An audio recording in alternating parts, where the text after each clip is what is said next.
Gene, Hey, Bill. how you doing, man? Living the dream every moment.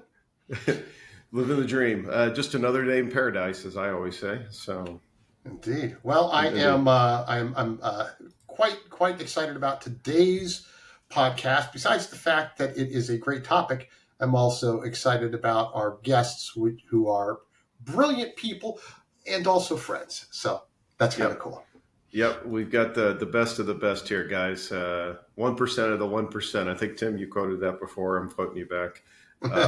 They really know the true science of supplements here. So today's topic is kind of what started this. Is there was some recent news in the mainstream media. This comes up periodically, talking about liver health and toxicity with botanicals primarily, and actually, it was an article a couple of weeks ago, but then it was based on a publication that came out last August, I think, in JAMA. Yeah. But I thought it was a good topic. I talked with Gene and said, hey, let's cover this. Let's bring on some folks to do it. And so this is going to be one of our bioactive breakdowns. That's right.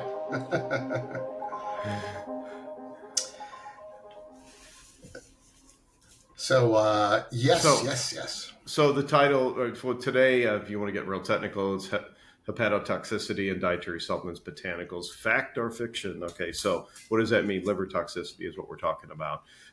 And I think we'll get into it with our panel here. Let's introduce our folks and our colleagues and guests here that are here today. Jacqueline, introduce yourself, please. Hi, guys, this is fun. I'm excited to be here with you today. For the audience, I am Dr. Jacqueline Jock. By training, I am a doctor of naturopathic medicine, but spent the last 26 years in the dietary supplement and wellness space. Most of my work these days is really a high-level strategic consultant, board director, scientific advisor. But prior to that, I have been a corporate founder, so I founded my own company. I've been an entrepreneur. I'm a patent holder on a couple of things. Have held executive positions with several large organizations. So I think it's fair to say I've been around the block a little bit. Yes, you have. Good to have you here, Jacqueline. Thanks. Good to be here. Tim, next we got Tim. Tim, introduce yourself. Hey guys. Thanks again for having me. It's always fun with Bill and Gene, who I've known for 30 plus years, and Jacqueline, who I'm getting to know over the last couple of years. So it's great to be. My PhD is in exercise physiology with emphases in nutrition and statistics.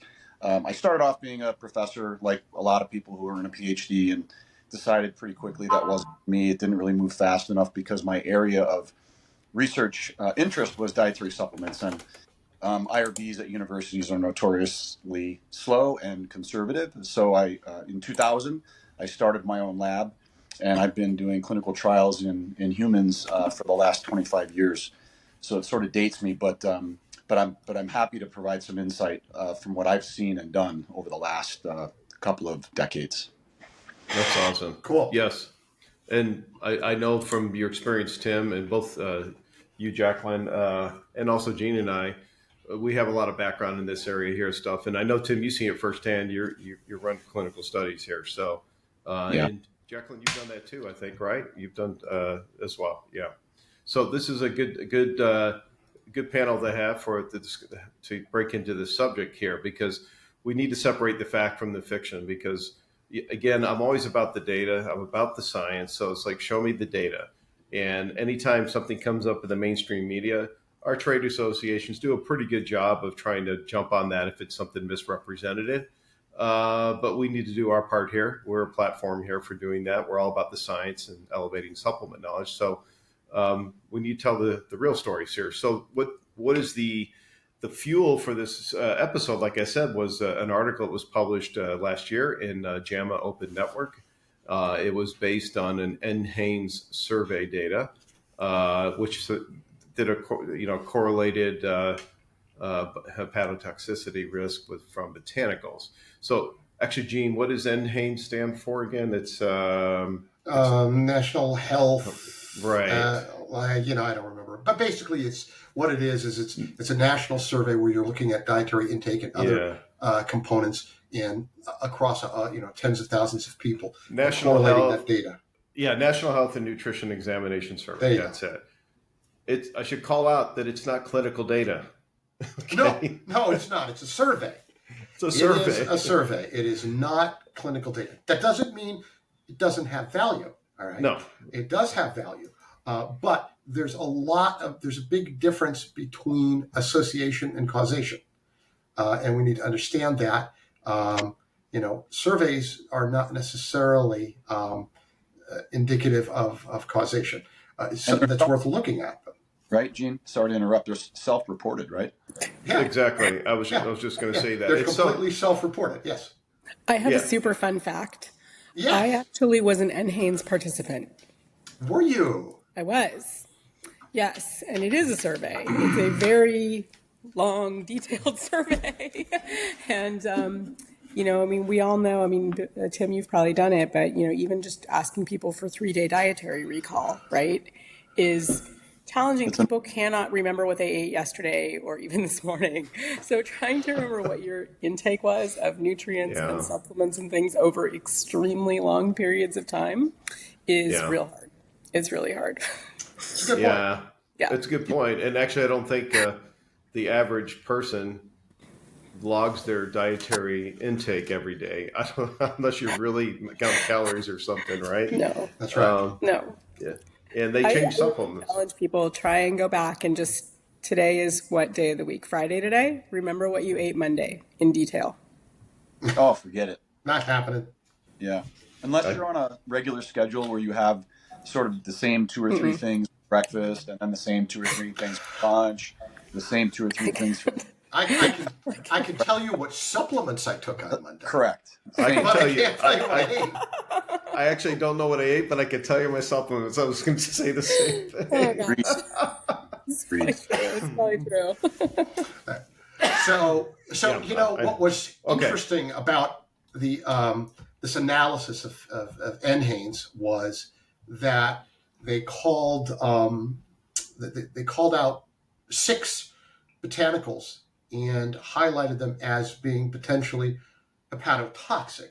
Now, these included turmeric, green tea.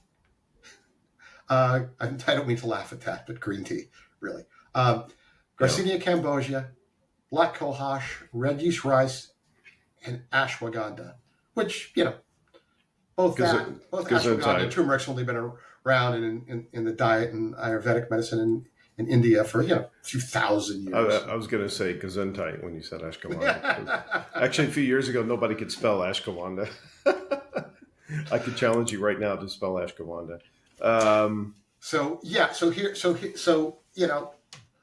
This was what came up. And, one thing that you mentioned that's important is, again, this is not a clinical trial. There's no causation here, but, you can look at potential associations. But what is it really telling us at the end of the day? So have both of you taken a look at this? You got your thoughts on it? I'd love to hear it. I know what mine are, but, you're our guest. So how about we let Jacqueline go first and then Tim? Sure. I think we already said a little bit just about people's ability to recall. So I'm just going to leave that and say I think we've, sort of covered that and what that means for survey data. For me, when I went back, I'd actually looked at this when it first started getting some press, and then Bill, you gratefully sent it again so we could take another look at it. And I always try to just put on my scientist doctor hat and think like, okay, what's the takeaway from this, right? Like, what should people really be thinking about? And I think the first place I always back up to is, what don't we know about, for all the people filling out this survey, about possible causes of liver damage? Like, I'm going to sit here drinking my cup of green tea and I've got like my turmeric supplements here and I'm not worried about them at all.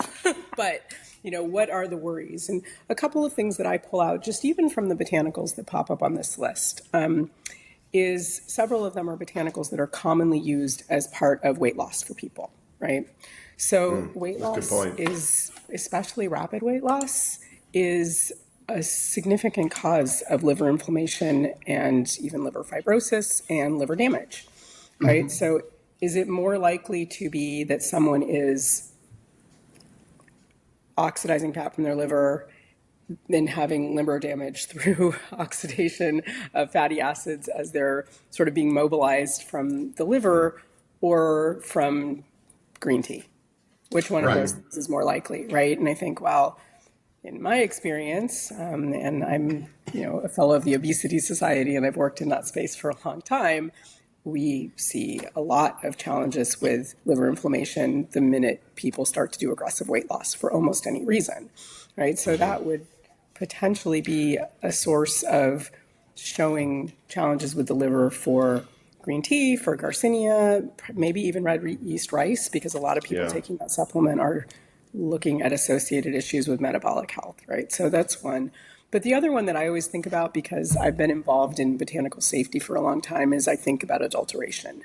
And we know for many of these very popular herbs of commerce, I know we have reports with black cohosh. I know we're seeing increased reports of this with ashwagandha in particular, that we have no way of looking at what people doing a survey were taking and what the potential there was that they were buying something that, like many people do, they're buying the lowest cost version of a product that they can find on the internet from companies that we don't know much about.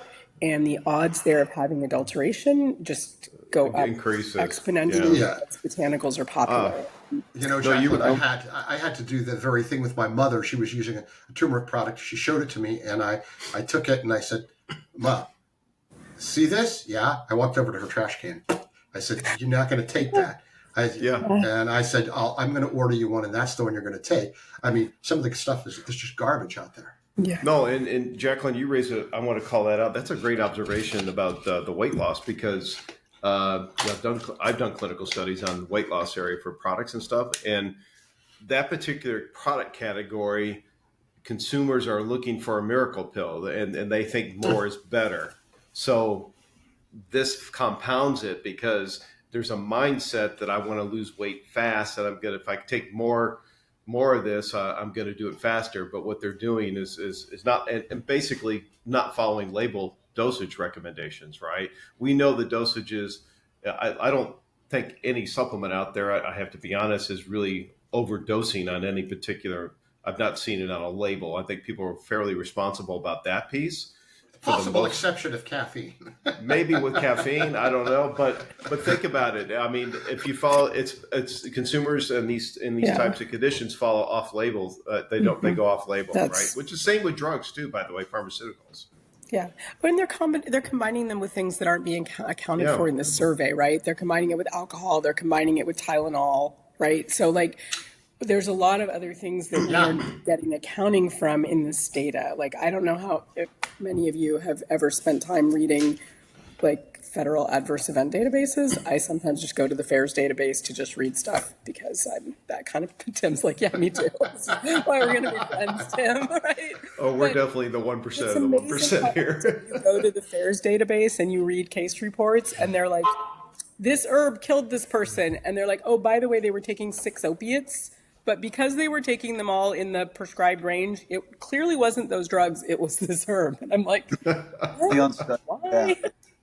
Yeah, those kinds of interactions are completely unstudied, right? I mean, when things are studied, we unfortunately, to get a good handle on safety and efficacy, for that matter, we typically need to do it in isolation, right? But that's not how people live. We don't live in a vacuum where we take one thing and nothing else. And to your point, you pretty much said everything I was going to say. Correlation is not causation. The adulteration issue, the possible interaction of other dietary supplements, as well as Tylenol, as we all know, bad, alcohol, so on and so on. Combining all these things, you just don't know what's responsible for what. And so I can only add one more thing, and that is on my end, again, since I started in the exercise science area, a lot of the stuff that I did early on was sports nutrition related research. And what we saw, interestingly, when we screened subjects at baseline to get, baseline lipid panels, baseline, chem panels, and so on, every now and then we'd see a blip in some of the liver enzymes, right? or we'd see a blip in creatinine, right? And so when we ask these people, hey, tell me a little bit more about your diet, tell me a little bit more about your training habits or your typical, physical activity habits, what we found out very quickly was we were getting blips in what we thought were liver enzymes, because those liver enzymes exist as isoforms in skeletal muscle as well. So ALT, AST, all that, they have isoforms in skeletal muscle. So in other words, if somebody went out and dug a hole and was digging holes in their backyard the day before, or went out and exercised, went to the gym, and they had any kind of muscle soreness or muscle damage, that gets picked up as a liver signal in a classic LFT, in a classic liver function test. And so that's an erroneous assumption, and one that physicians who don't know that about those isoforms, any ER doc, if he or she does not train regularly or doesn't know that, you can get a spike in creatinine if someone is using creatine, for example. That doesn't mean acute kidney dysfunction or toxicity, or if you see a spike in ALT or AST, it's because, and in fact, there's some information in the literature. A study published, I think, in around 2005 found increases in ALT and AST up to 200% post-marathon. So that's a big deal. So those are all potential confounders, right? The inclusion of other dietary supplements, the inclusion of drugs, the inclusion of alcohol, as well as, the potential confounding factor of intense exercise done prior to. I would just add that a lot of times, in my experience, people often take dietary supplements to augment maybe some medication that they're already taking. Oh, I'm taking an anti-inflammatory medication. Let me take this herb. I understand turmeric's good for that. Well, yeah, okay, but you know what? A number of anti-inflammatory medications do have potential for hepatotoxicity. So if you're taking that and you're taking the turmeric, and then there's NHANES survey, and they go, oh look, they were taking turmeric and they got some hepatotoxicity. Yeah, well, maybe it had something to do with that medication they were using as an anti-inflammatory, or they're using red rice yeast because they have cholesterol issues, but maybe they're also taking statins and doing other lipid-lowering agents, which may also be hepatotoxic. So, again, you have to look at those components. You can't just look at it in an isolated way like this and say, oh, these are causing the problem. Exactly. Hey, every time I wear this hat, it rains. So the hat is like a magic rain. Right. No, every time I wash my car in Florida, it rains. There you go. That's Probably. the other one. I hate to always pin anything on honesty too, but I'm going to come back to alcohol for a minute. Sure. Not only do people have a challenge with remembering how much they consume of a thing, but when it comes to things like alcohol, people often are not entirely honest about, like, I remember even going to medical school, and they would, your intake form always asks you, right? When you go see the doctor, it says, do you drink 0? Do you drink 1 to 2 weeks a drink? Do you drink drinks a week? Do you drink every day? Right. And they always told us to bump people up one category. Like, just bump them up automatically a category, because everyone down plays like the amount of alcohol they consume. So things like that are all part and parcel of, how these things come together. And so to kind of, narrow the conclusion to, oh, this was green tea, which I don't know how many millions and millions and millions of people consume green tea every single day. But let's just go where it's a lot. Feels a little like, well, tea next to water, it's the most consumed. To this publication, had it been another group of botanicals, right? But this group of, like, when you start putting green tea and turmeric on a list, and I'm like, how many people are eating curry every day? Let's just pause for a minute. For thousands of years, actually. Like, we see widespread, like, liver injury happening in cultures where turmeric is almost an everyday inclusion in what they eat. Right. And to really drill deep into the data, I think I read a follow-up report maybe, that said there have been 130 cases of liver dysfunction over the last 10 years. And let's put that in perspective. That's over billions of doses. Right. Billions. So we know we have 130 sort of legitimate cases over the last 10 years. But that's, again, put in proper perspective and compared to something like aspirin or Tylenol or whatever. I mean, it just pales Yeah. it pales in comparison. Or alcohol is or alcohol. huge. Right. Yeah. I So mean, the I was going to say, like, how many cases can we attribute to those, like, just acetaminophen and alcohol alone? Like, what's our Well, what's our and you number? guys remember, you guys remember back in, I forget the year, but remember when kava was really big, and then suddenly it got a huge black eye because it came out from Germany that it was accused of being hepatotoxic, and it totally ruined the kava industry, just for later to come out and essentially be exonerated that a lot of the data that was being put forth wasn't accurate data. A lot of these people were taking hepatotoxic drugs, or people were included in the list that didn't actually take kava, and it was found that that really wasn't the issue. And so, this is of great concern. In our industry, I'm the first to say, yeah, we have bad players out there. We have adulteration. These things happen. American Botanical Council has a great herbal adulteration program, and they're doing really good things to bring that to the attention of industry and the public. But at the end of the day here, I think a whole lot more was made out of this JAMA article than was really necessary or even accurate. Yeah.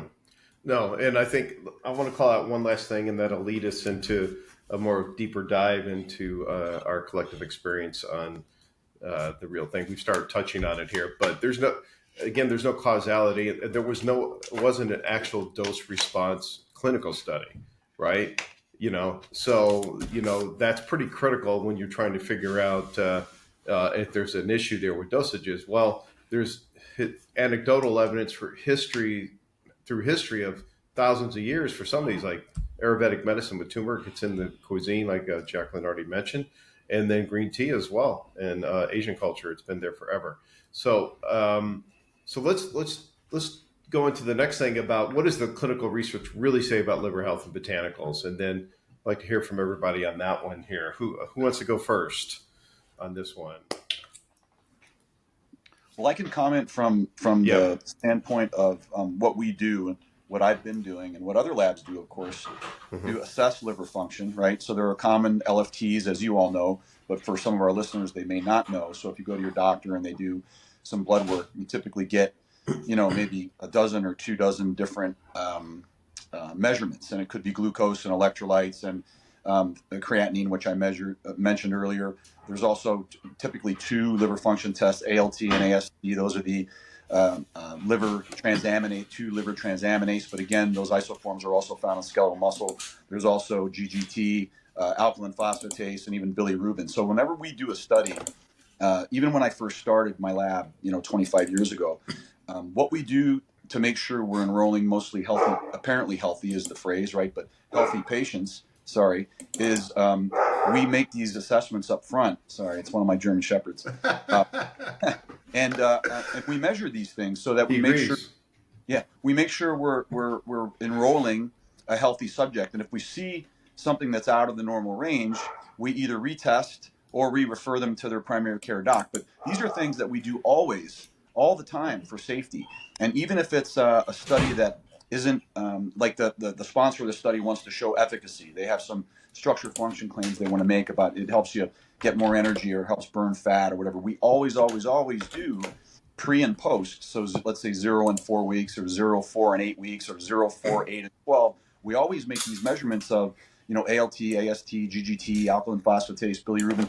So we're actively tracking changes in these liver function tests to see, just in case, if there's anything going on there. And I can tell you that, again, over the last 25 years, I've never seen anything pop out. I've seen what we thought were aberrant values, and when we retested or asked the subject, like, I snuck a workout in, or I went in the sauna the day before and I pedaled the bicycle or whatever, I've never seen, and I, again, started out in sports nutrition, but now we do a little bit of everything. We've done ashwagandha studies, we've done fish oil studies, we've done protein studies, we've done creatine studies, we've done lion's mane studies, we've done prebiotics, probiotics, postbiotics, all that stuff.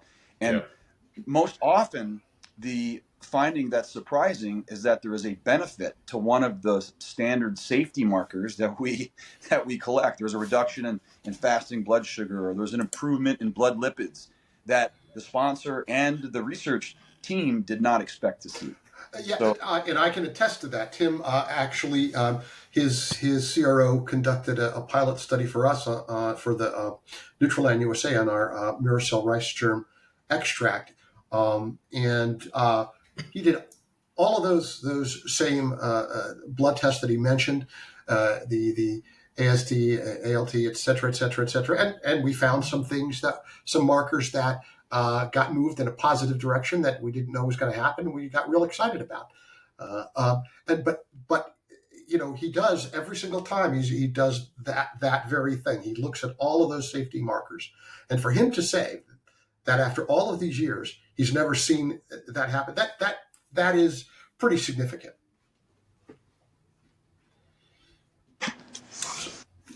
All right, so Jacqueline, you want to weigh in on some of the real some any other factors that you kind of mentioned it already, but any additional factors?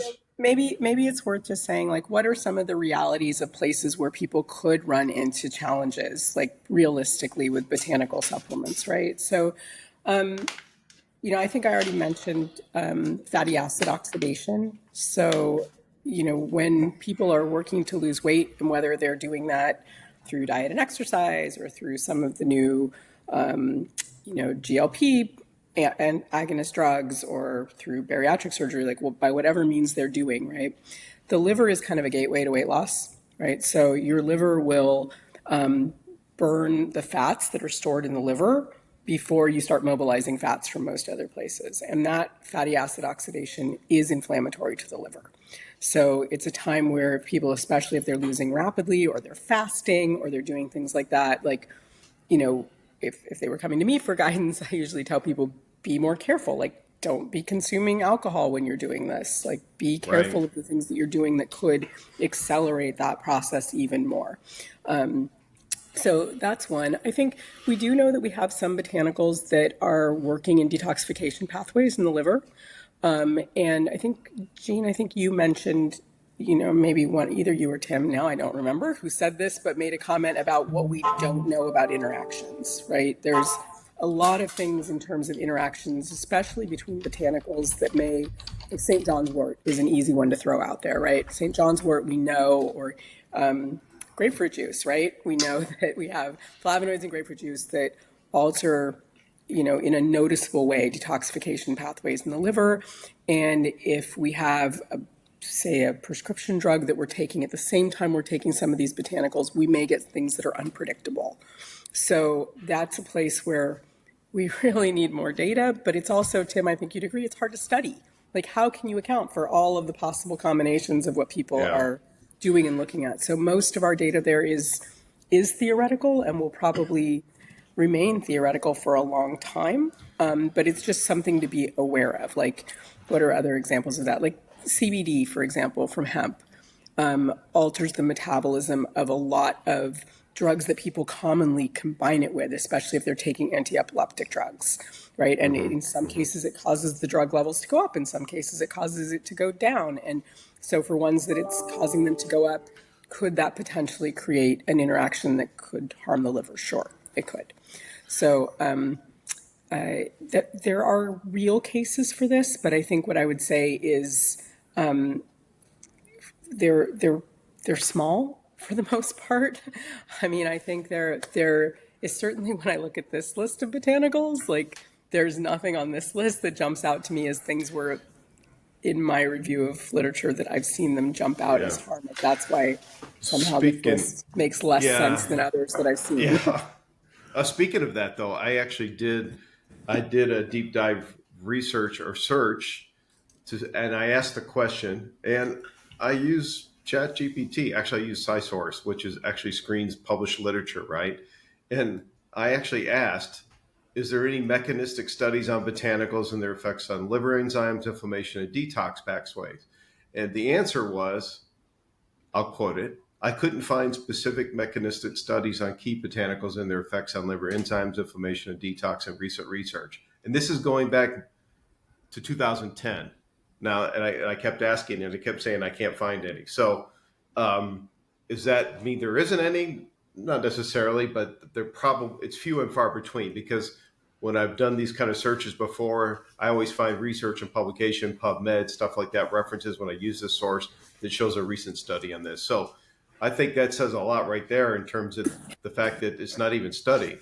Right. I mean, the other thing I would add, Bill, and maybe we're going to get to this later, but any responsible dietary supplement company since the implementation of the Dietary Supplement Health and Education Act in the 1990s is collecting adverse event reports. Exactly. Right? It's required. They're supposed to be. It's required. Yeah, it's I have never owned or worked for a company that was not collecting adverse event data. Right? Yeah, exactly. Small, everything from minor to SAEs, which are serious adverse events. And so I'm going to just tell you, 26 years into doing this, I have not personally yet seen one case of liver injury. And I ran a medical affairs department for many years for a very large company. I mean, and we were, doesn't mean everyone reports everything, and we're a, N of one, but it's, never saw it. And I want to ask you guys a question. This is sort of just an opinion question. So when I look at some of these types of articles that get published, like this one that was published by JAMA, and you see certain statements being made like, it's an unregulated industry, which we know isn't true. My question is, in the way that the data is presented and how it's presented, do you think, I know it's a loaded question, do you think there could be some bias on behalf of those particular researchers in the more conventional medical field? I think it's more than bias. I think it's just flat out, I'll just say flat out stupidity for younger people who don't know anything about the science on supplements. I'm sorry. They're the ones writing these articles. I mean, really. And I'm going to call it like it is. I mean, they're uneducated in the field. They're writers. They're journalists. They aren't educated on the science. This is true for the common consumer of supplements. There's nothing wrong with that. It's just the way it is. It's like with, pharmaceuticals. Nobody knows the true science on how pharmaceutical drugs work and all that. Does anybody bother to research that? No. But I think it's because it gets clicks, people do it, right? Clickbait. Yeah, I think dietary supplement industry has been the beating post for a long time, you know, and let's be honest. I mean, I've been doing this not as long as maybe Gene and Bill, but it's gotten better. Certainly, I think he called us over.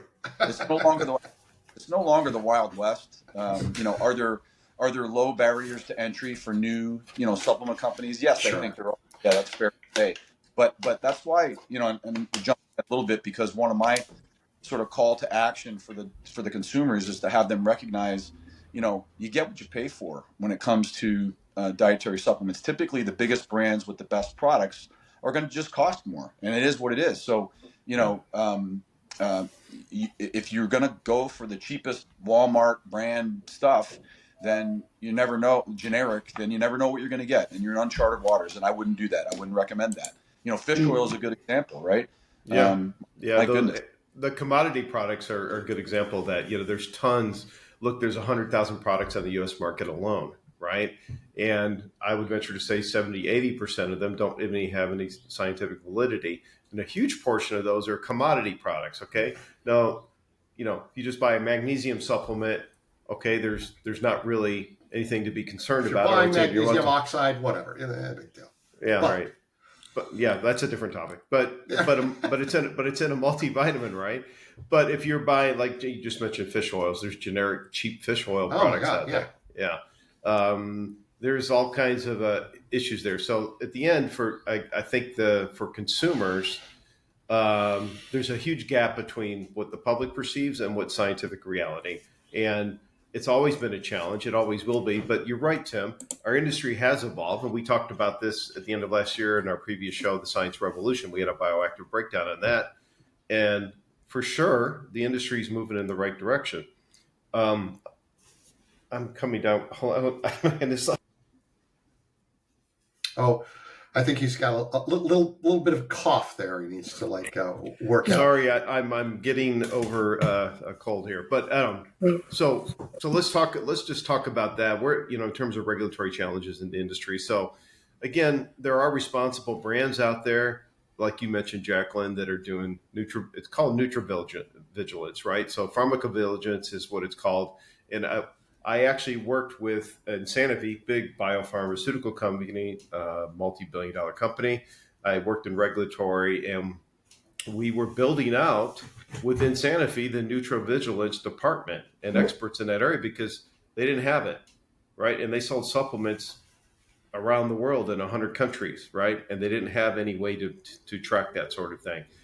They had pharmacovigilance with all their drugs, vaccines, that sort of thing, Gen Med, but they didn't really have a program aligned with that. So, in fact, we did actually have something come up around turmeric, actually, and we did a bunch of research. I worked with the team on that. And again, there wasn't any evidence. I don't have a report in front of me, but we researched all the research out there in turmeric, and there wasn't any direct correlation or any evidence to support any liver hepatotoxicity. So, So for brand owners out that may be listening, do you have a recommendation, Bill, for a company or companies that do nutravigilance? Because I have one. I have one on the tip of my tongue. Go ahead. It's called Supplement Safety Solutions. It was founded by the late Dr. Hector Lopez, a brilliant guy, one of my mentors and best friends, and also Steve Schmitz. So if you, for the again, brand owners, if you're like, wait a minute, I'm supposed to be collecting AEs, that's what they do. That's what a company like Supplement Safety Solutions does. They capture all that information from tens of thousands or hundreds of thousands or more of consumers that have an issue. Hey, I took this and I got an upset stomach. Well, we're going to record that. Hey, I took this and I think I might have got a headache from it. I'm not sure.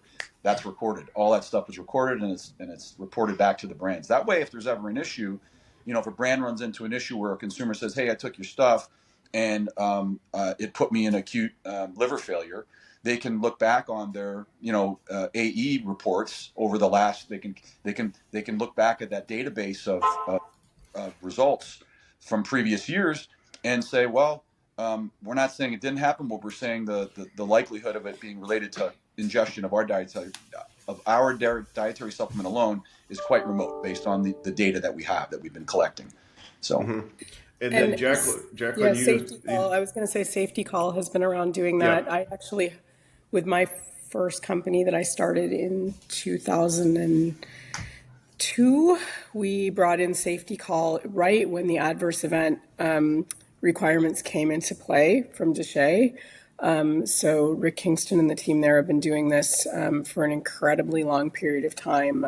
In fact, at least in 3 companies that I've worked with, we've used Safety Call. They trained all our staff. They would train customer service. They would train our salespeople on, what to do with a report from the minute a call or an email or a text comes in to handling it all the way through as necessary reporting to FDA.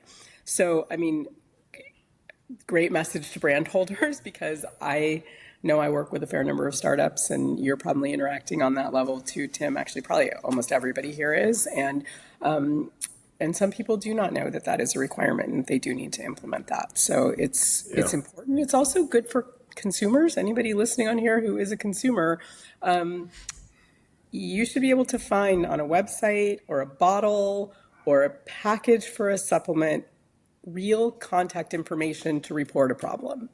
And if you can't find you should not buy that product. Yeah, don't buy it. Shouldn't. If it's a phone number that is a dead end or an email address that bounces back, like any of those things, that's a flag. If there's not real people, don't take the product. That's probably one of the best ways to stay safe with anything you put in your mouth, not just supplements, anything you put in your mouth. Yeah, that's true for anything. Always read labels, right? As a consumer, you should always be reading labels. Not just supplements, but food products, everything, expiration dates, all these different things. Yeah. And this goes right to the topic of, yes, this industry has always been largely self-regulated, and they actually helped put forward the DSHEA, Dietary Supplement Health and Education Act in '94. And of course, that's been evolving and so on and so forth. but the responsible companies do all these things that we're talking about today. Adverse events. It's been part of the legislation, like you said, since 2002, right, Jacqueline? And it's been there forever. And then so companies should be doing that. And if you, like you said, you can email the company, you can see it on their website, or contact them, say, hey, do you guys do this? That sort of thing. But also, I think what's more at risk is not liver toxicity issues. It's more at risk when you buy a cheap product or something, a brand you don't know, an off-brand or whatever, of getting an adulterated product with something else in it that's contaminated. It could be contaminated with micro, it could be bacteria or whatever. It could be contaminated with lead or arsenic. I mean, this is something that came up with turmeric some time ago because there was because it's a root in the ground. There was higher levels of lead and arsenic, that sort of thing. Certain sources. It depends where it's grown. So again, read labels, look for quality sources for these different ingredients out there. And this was a criticism of India as a country in terms of water purity and that sort of thing in the farming. But I can tell you, after being there for 2 years ago myself and touring Ashwagandha farms, by the way, that this is all part of the sustainable practices there that they do for farming. So again, it's reputable brands, reputable ingredients in those brands on the labels, and do your research. As a consumer, you should always do your research. Makes sense to me. So I think sort of the take home message here is be a smart consumer, read your labels. All right, buy from brands that are trustworthy, and when you see something that somebody writes, take it with a grain of salt. Is there a bias? Is the information being taken from a source that is able to make scientific conclusions with some degree of accuracy? Is it a survey? Is it a clinical study where you have controls and you can say, or is it this caused it? A LinkedIn post that somebody else is saying, quoting a mainstream article that doesn't know anything? That's what really got me mad to say we got to do this episode, because they actually did a post on LinkedIn and they were clearly clueless about the science of supplements altogether, right? And they didn't even understand the article. They were just copycatting what the mainstream article wrote. So don't trust, verify. Always. So don't trust, verify. Go back and look at your labels and stuff like that. So that's true for anything when you're going to communicate. As if you're going to talk about it, make sure you know what you're talking about before you start putting it out there. So what else can we say is future directions and takeaways here, guys? And then we'll wrap it up. But what about practical advice for consumers? What can we build on that? Reputable brands. Yeah. Really. Go ahead, Jack. Reputable brands. I think we covered some of this, right? Making sure there's contact information. We're moving into this new space that I think is so interesting, of real pressure from consumers for what I'm going to loosely call transparency. And I would love to see more clarity around that for people, for what it means.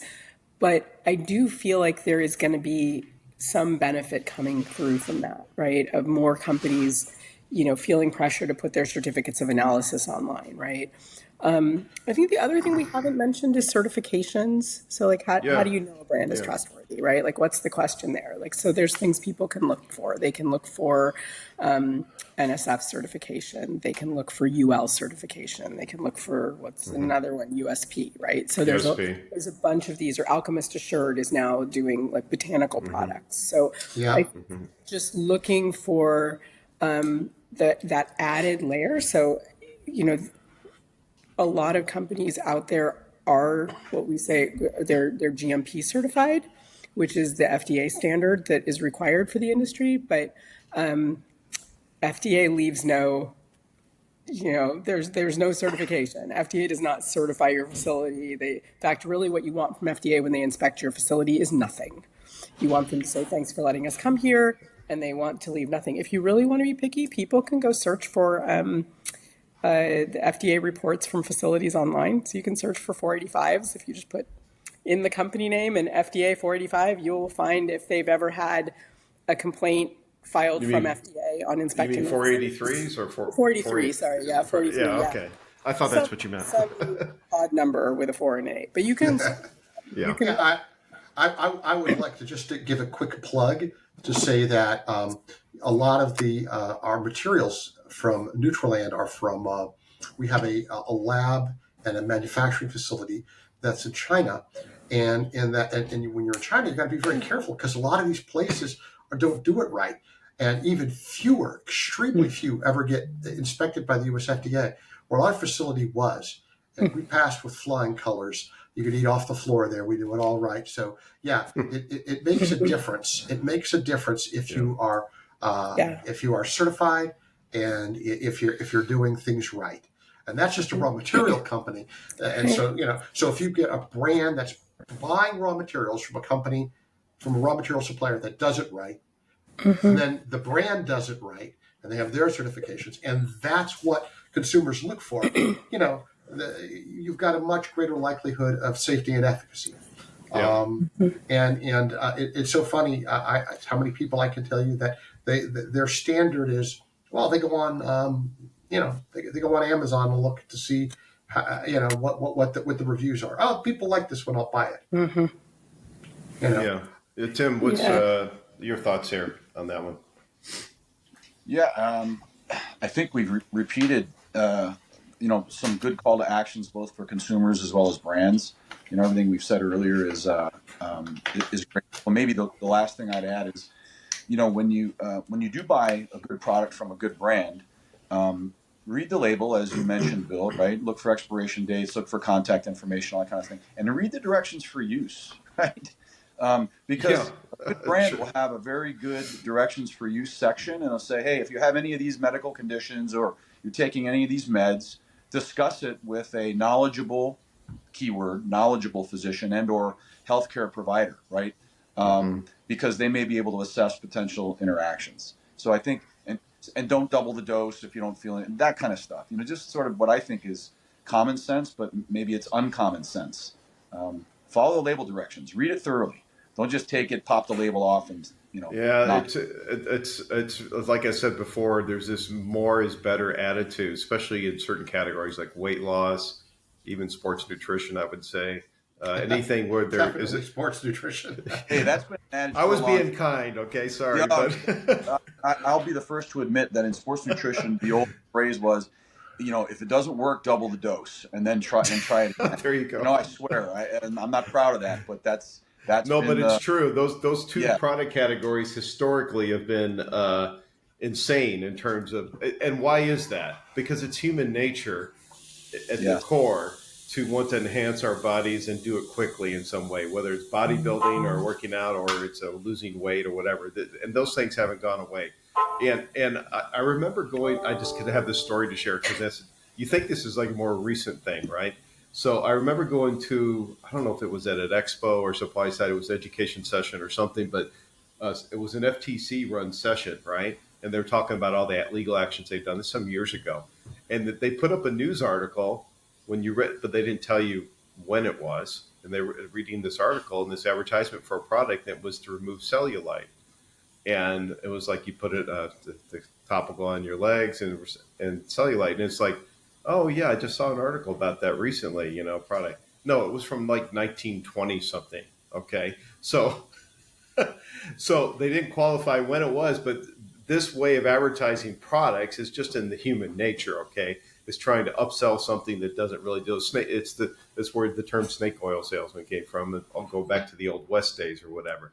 But I say we've come a long ways from that. We're way more sophisticated and, that's kind of my little last story to share on that. So in terms of our final call to action here, okay, so I think we've already kind of talked about some of this, and I'm going to plug this a little bit here because the third-party certifications came about some years ago. I remember when they started. I think all of you guys do as well. I actually helped NSF start their certification program way back.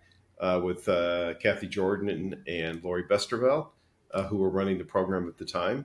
And then, and that was great because it tackled two things. That was label claim and safety, right? So it had what it said it had on the label, and it also was safe, which means the C of A's or testing for heavy metals, pesticides, aflatoxins, all these different things, right? Were done on the raw materials. But the third pillar, which is super important, is efficacy. And what is it really? What do you really need to take? And in many of these things, it's not really known in terms of what dose is really appropriate, unless they've done a lot of clinical research in that. So this is an area that has to be tackled, and there is a lot more clinical research on ingredients and even more now in products as a whole. Again, there's a big difference between having a clinical research on ingredient and product, and then that ingredient's in the product, and does it have the right dose to match the research in the finished product? But then it's not really correlated technically, right? Because let's say it has 3 or 4 other ingredients in there. So the study wasn't done with that. So you don't know about the synergy, positive or negative, of the other ingredients in the research, right? So again, we need, if I was going to advocate any kind of call to action for the industry, that is to really tackle this efficacy piece in terms of certification. And that's where... Go see Tim. Go have Tim do a study for you. Glad to help. I thought of that idea.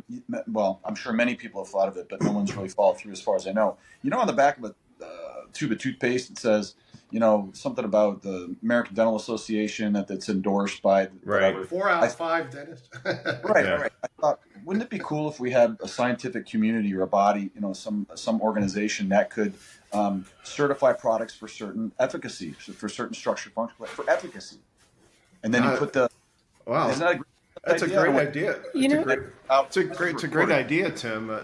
I think it's called Nutriselect. It's super interesting, Tim. Maybe we can talk about this offline when next time you and I chat. But I sit on the board for the Institute of Natural Medicine, and we have actually talked about whether we should start that certification. And we've had serious board level discussions about it. And I never told you that before this minute, so it's great to hear you say it. I will bring that back to my board. And what Bill's talking about is Nutriselect AI. For those of you who don't know, is an app that's well into development. That actually is going to assess all the different products, be able to give you unbiased information on the science and accuracy of. Is this a product that is going to likely have potential to work for you? This is going to be a huge step forward in this science revolution, I think. And imagine for a moment that the power of that tool in the hands of the consumer, because then they can proactively really take control of their health. They don't have to necessarily understand all the pieces of it, right? Like they rely on certifications today as well, like NSF. Oh, this is NSF certified, so I can trust the label and safety. So we do need that certification for the efficacy piece, and or that it's scientifically validated.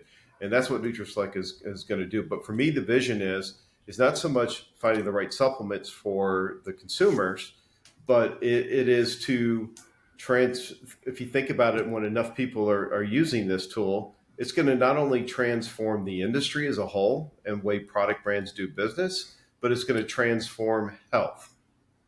Because then all the things that aren't working for people are just going to go away.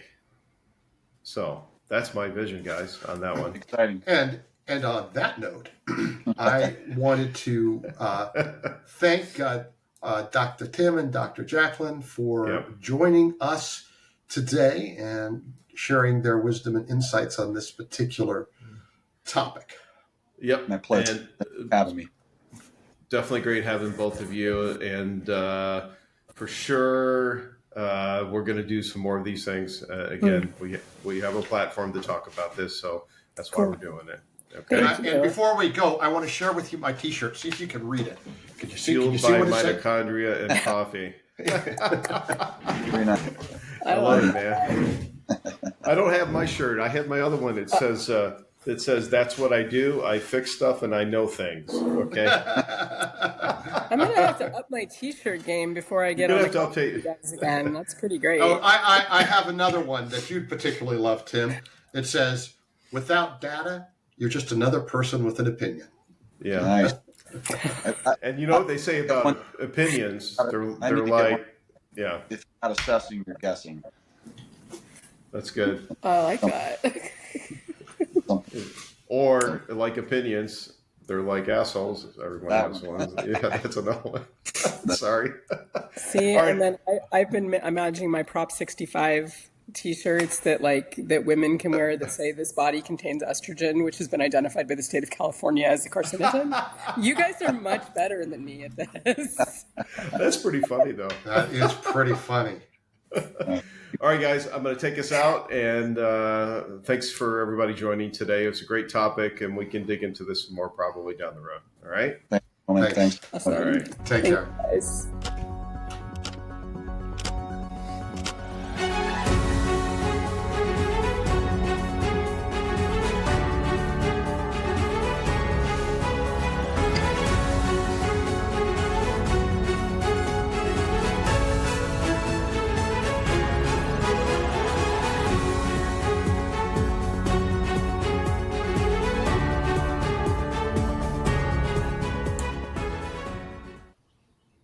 We probably